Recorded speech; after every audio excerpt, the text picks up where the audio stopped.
পঞ্চকেদার। দেবভূমি উত্তরাখণ্ডের দুর্গম পাহাড়ি প্রকৃতির মাঝে বিরাজমান 5টি পৌরাণিক এবং অলৌকিক শিব মন্দির।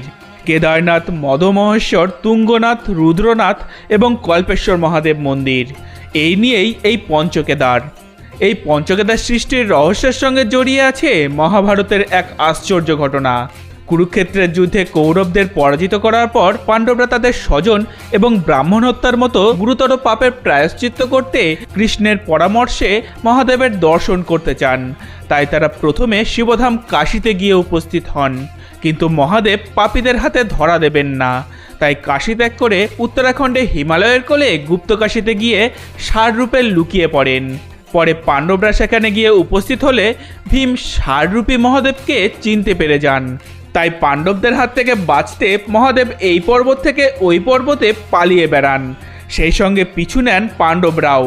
কিছু কিছু স্থানে তারা ষাঁড়রূপী মহাদেবকে ধরতে গিয়ে তার মস্তক, কুজ, বাহু, পেট বা নাভি এবং লেজ, এই 5টি অঙ্গ স্পর্শ করতে পেরেছিলেন। শেষে পাণ্ডবদের হাত থেকে নিস্তার পেতে মহাদেব ভূগর্ভে বিলীন হন এবং যে যে জায়গায় পাণ্ডবরা ষাঁড়রূপী মহাদেবের অঙ্গের যেসব স্থান স্পর্শ করেছিলেন সেখানেই সেই অঙ্গরূপে মহাদেবের পুনরাবির্ভাব ঘটে। পরে পাণ্ডবরা প্রত্যেকেই সেই স্থানগুলোতে মহাদেবের মন্দির নির্মাণ করেন, যা আজ আমরা পঞ্চকেদার নামে জানি।